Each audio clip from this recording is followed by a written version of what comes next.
Good morning. Today, I'd like to welcome you to our meditation time. I read a quote today and I thought it was really thought-provoking and interesting. So I want to read it to you and then we'll talk about it just for a minute and then we'll dive into our meditation. So this quote is from Eckhart Tolle and he says, "What a liberation to realize that the voice in my head is not who I am. Who am I then? The one who sees that." Eckhart Tolle. So in mindfulness practice, we become the observer of that constant news ticker bar in our minds. Our mind is constantly judging, noticing, commenting on life, on people, on ourselves, on our own behavior. So the more we become aware of that inner dialogue, the more consciously and intentionally we direct the story of our lives. And that becomes really powerful. That's the thing that helps us to create more of what we want out of life.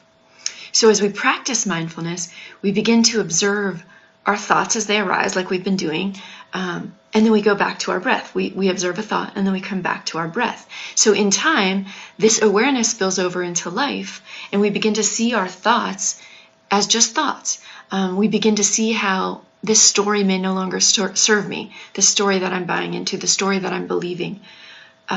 We begin to see maybe how this story is not completely true. So in fact, it's not always easy. In fact, sometimes it's really super difficult not to get caught by our stories.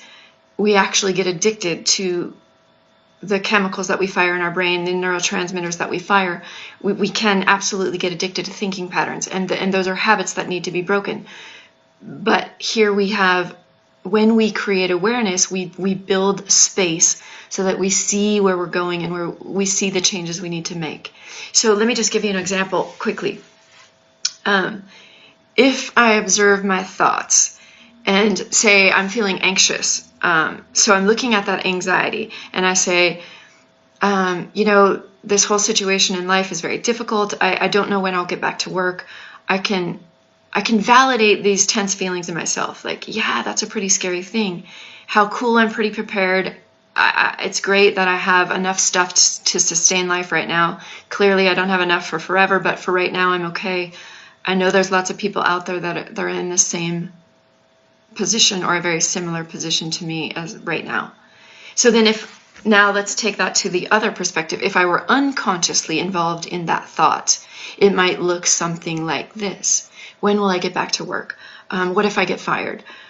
I'm never going to get another job right now. This is crazy. Will life ever be normal again? Will I run out of money? Are we going to run out of food? What's happening in the world? This is so crazy. Do you see how this rumination can spiral into a negative, downcast way of thinking?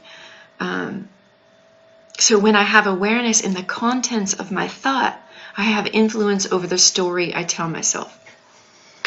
So mindfulness is like taking our brain to the gym. We walk away from this practice with greater resilience to bounce back from troubled situations, from problematic things, from thinking that's really difficult. We're training our minds not to be unconsciously caught by the story, the commentary, or the judgments. Okay, so let's practice for about 20 minutes. I invite you to close your eyes. Find a comfortable position, upright but not rigid, a position that evokes a sense of alertness.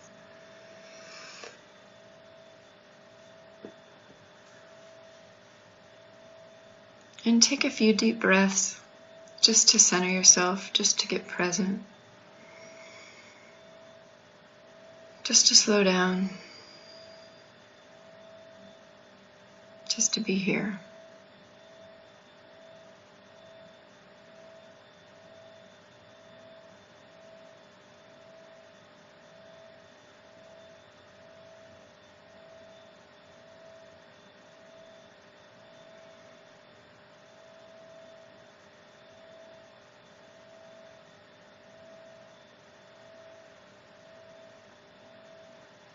Now remember, we just use our breath as an anchor to ground us to the present moment. There's nothing magical about it. It's just simply a way to remember the right here, right now. So look at your breath at the place where it's most predominant, and just follow the in and the out.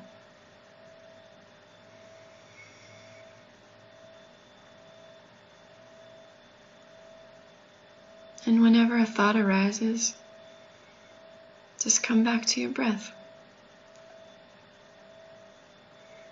It's just a gentle awareness.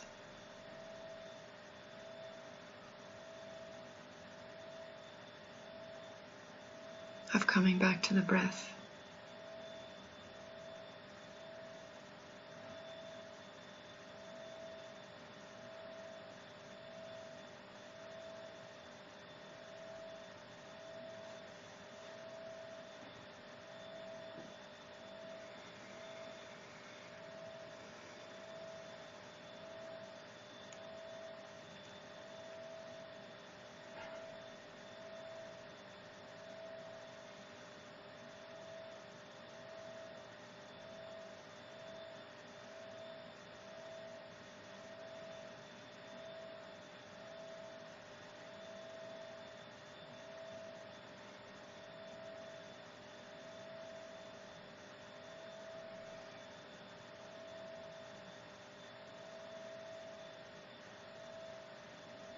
Mindfulness isn't an absence of thought. It's simply a reminder to come back to the breath. That's the act of mindfulness. It's an exercise, a practice. There's no judgment. It's just a training. We just gently come back to the breath.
When thoughts arise, as they do, often emotions come with them. And in mindfulness, we can be curious about our emotions that arise. We don't need to push them away. We can just curiously look at those emotions. You might just name it. If it's anxiety or fear or stress, maybe it's just something neutral. But just name it.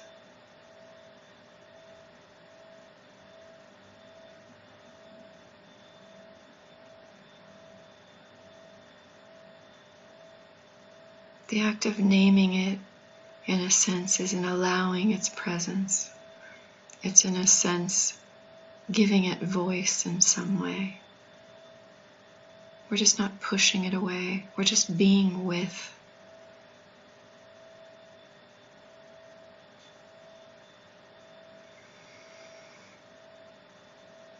And then you can look at where this emotion is felt in your body. Do you feel warmth? Maybe tingling?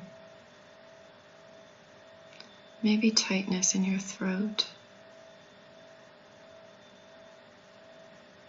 Maybe your tummy. You feel it in your tummy. It's just information and clues about what is going on for us. So we just pay attention in a curious way, where we feel these emotions that may come with the stories.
When those emotions kind of subside or become less predominant in your awareness, then you just can come back to the breath and stay with the breath.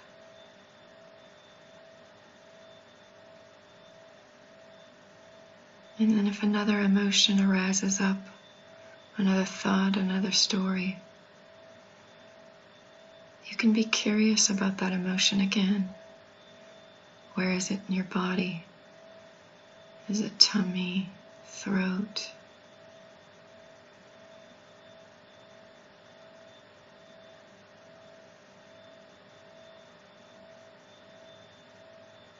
Wherever it is. And then again, when it becomes less predominant, come back to your breath. It's just a kind of dance.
When we're looking at the emotions that arise with our thoughts, oftentimes difficult emotions arise. And if that's happening today, or at any time when you sit and practice, you can allow that emotion, allow it to the point where there might be a slight discomfort. Allow it to that degree. And then maybe inquire. Again, look at where you're feeling it in your body. Is it in your tummy or your neck? Do you feel heat in the back of your neck?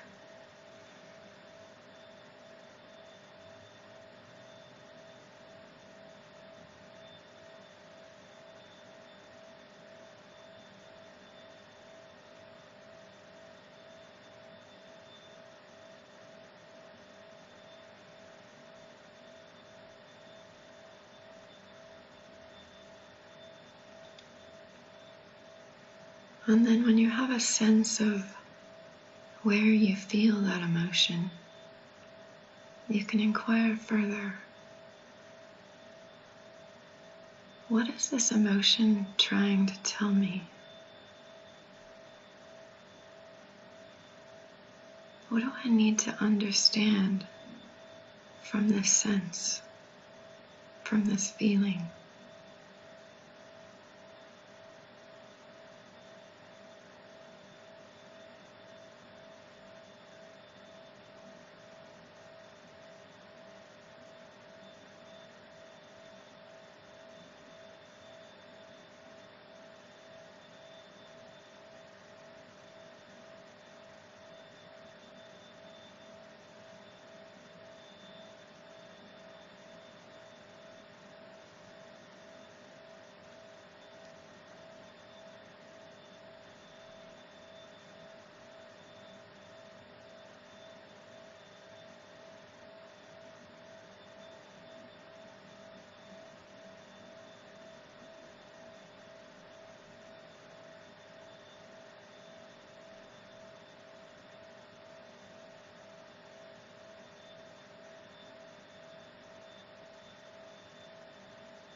You might ask, is this true?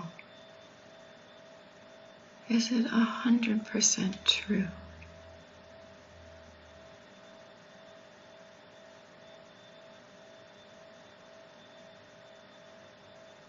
Are there other perspectives that I may not see because of my current thoughts or situation or whatever it is?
And then whatever arises, ask yourself, can I be with this?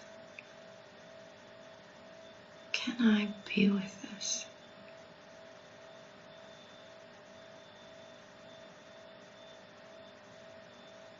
In mindfulness, it's an allowing of what is to be as it is, without our judgment, without our pushing away.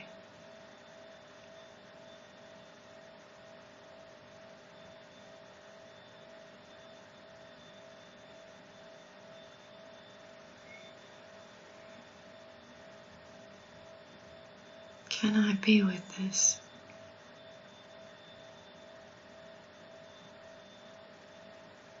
Can I allow my humanity to be human?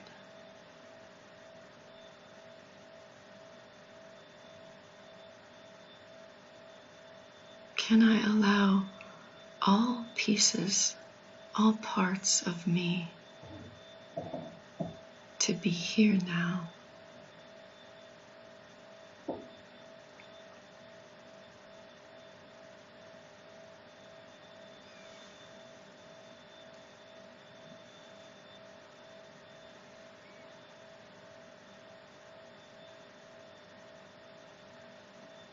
And can I allow them with kindness, with an intention of warmth and healing and understanding? can I be with myself in that way?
When we allow all these aspects of our being, the way we think and feel, when we allow all of those things to be here, we're not condoning things that we don't like about ourselves. We're not allowing that to get bigger. We're not saying, oh, let me focus on these things that I need to improve on. We're simply allowing ourselves the grace of being human. We're allowing those aspects that we inherently want to push away just a place at the table, a kind embrace, saying, ah, yes, this too is here today. Maybe it's jealousy. Maybe it's unkind thoughts. Maybe it's impatience. Those are part of being human. And as we look at these emotions and give them space with a kind intention, we allow them to kind of dissipate, to soften. We soften the edges. And that's all we want to do, to show up to the world wholeheartedly. And in order to show up in our lives and for the world wholeheartedly, our edges need to be softened. So to the degree we can sit with our own pain, our own heartache, the things that are challenging in our own lives, is the degree to which we can show up for others.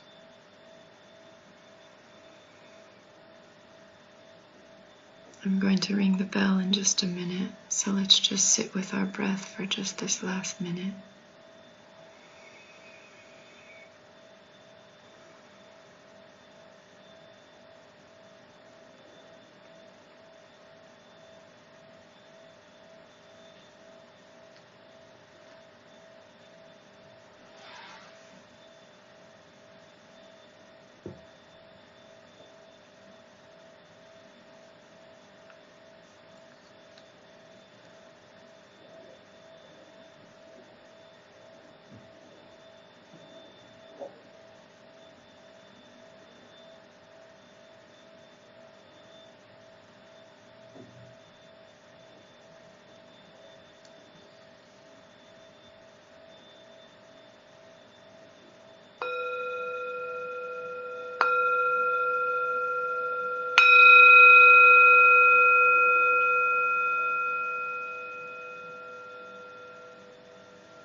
when you're ready, you can open your eyes.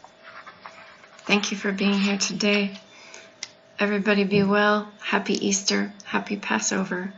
I won't have a meditation tomorrow, but I'll see you on Monday. Thanks so much.